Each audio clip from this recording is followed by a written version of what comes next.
Assalamualaikum warahmatullahi wabarakatuh. Hari ini kita akan membahas sedikit mengenai catatan dalam epik Mahabharata dan Ramayana tentang suatu bangsa yang tinggal di selatan India. Jadi bangsa ini diceritakan dalam epik Mahabharata maupun Ramayana ini merupakan bangsa yang menjadi momok bagi India ya. Mereka memiliki kekuatan yang di luar nalar, memiliki kekuatan yang setara dengan dewa, dan memiliki istana yang cukup megah, yang bahkan lebih megah dari Indraloka. Jadi saking megahnya itu sampai Dewa Indra ini merasa iri kepada mereka. Mereka juga tidak mau tunduk dengan dewa. Jadi dikatakan bangsa ini memusuhi dewa dan memiliki kekuatan yang setara dengan dewa, dan bahkan sering menyerang istana dewa ya. Juga sering menyerang ke daratan India. Menjadi bangsa yang sangat ditakuti oleh orang-orang India maupun para dewa. Dikatakan bangsa ini tinggalnya di tengah lautan, yaitu di samudra di selatan India, tetapi bukan bangsanya Rahwana atau Alengka, karena dikatakan Rahwana ini pernah berperang melawan bangsa ini. Jadi bila kita mencari suatu daratan di tengah samudra di wilayah selatan India, selain Sri Lanka, kemungkinan besar hanya satu ya, jadi wilayah Nusantara. Dikatakan juga bangsa ini memiliki tubuh yang setara dengan raksasa, tetapi bukan kelompok raksasa ya, tetapi mereka memiliki tubuh yang setara dengan raksasa, dan juga dikatakan memiliki keistimewaan, yaitu tidak bisa dikalahkan oleh para dewa. Jadi dewa pun tidak akan bisa mengalahkan mereka, dan mereka juga memusuhi para dewa, jadi sering menyerang istana dewa. Ini ceritanya mirip dengan cerita Atlantis. Kalau Atlantis itu kan ada suatu bangsa di tengah samudra yang mengingkari para dewa atau memusuhi para dewa, sehingga ditenggelamkan dalam waktu semalam ke dalam samudra atau lautan. Nah, bangsa yang ingin saya ceritakan yang hidup di tengah lautan di selatan India, atau yang kemungkinan besar yang dimaksud adalah Nusantara, itu adalah bangsa Kalakeya dan Paulamas. Nah, dalam epik India, baik Mahabharata maupun Ramayana, itu diceritakan ada seorang tokoh yang disebut Waiswanara.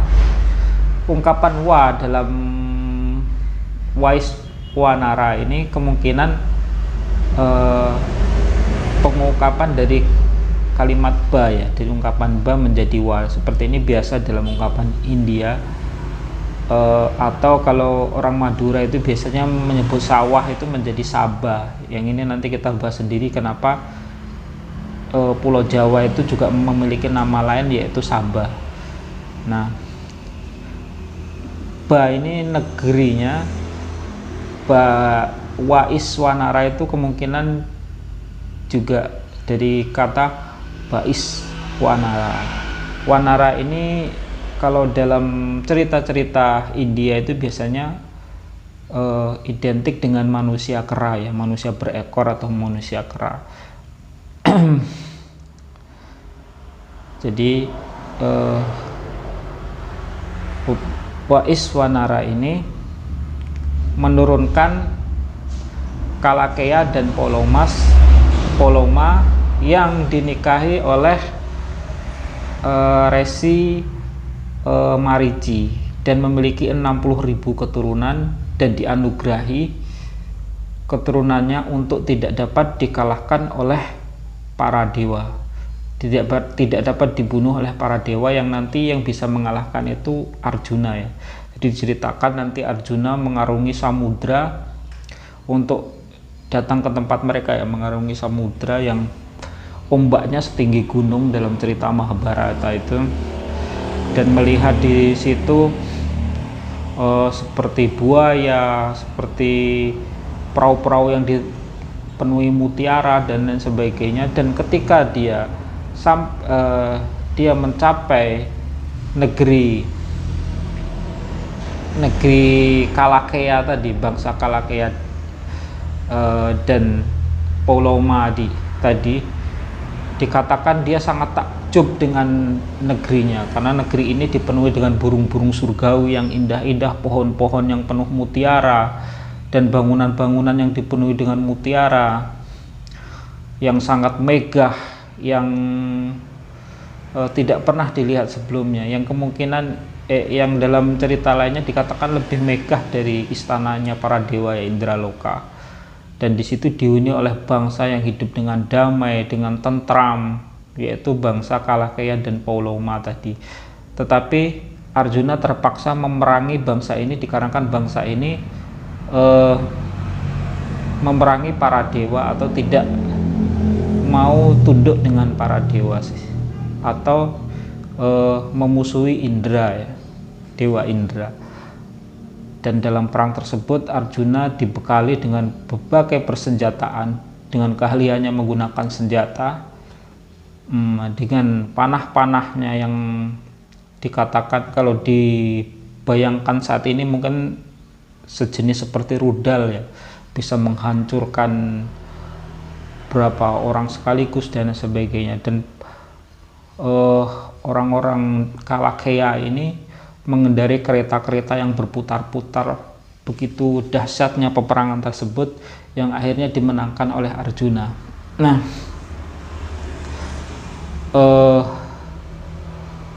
bangsa di tengah samudra ini selain diceritakan dalam Mahabharata tadi, juga diceritakan dalam Ramayana, dan telah menjadi momok yang menakutkan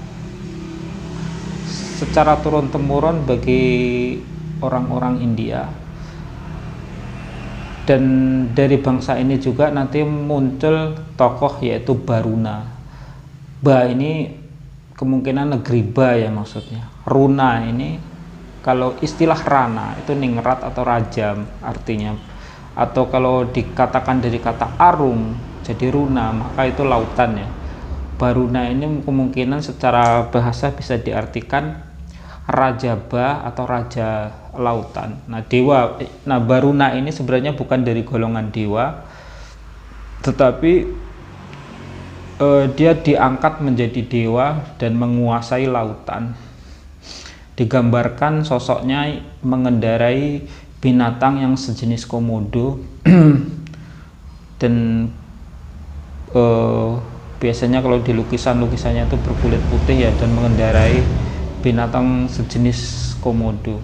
Nah, Baruna ini adalah salah satu penguasa atau raja yang ada di dunia di tengah samudra tadi ya, yang ada di selatan India. Salah satu rajanya adalah Baruna tadi, yang sampai sekarang masih kita kenali, yang sangat populer sampai saat ini di dalam mitologi Hindu ya. Nah, Baruna atau Raja Ba atau raja atau penguasa lautan ini kemungkinan yang menjadi cikal bakal nama Barunai, karena istilah Baruna dengan Brunei ini memiliki keterkaitan dan kemiripan ya. Kalau Brunei ini kan Kalimantan itu kan zaman dulu kan disebutnya seluruh wilayah Kalimantan itu dulu disebutnya Brunei.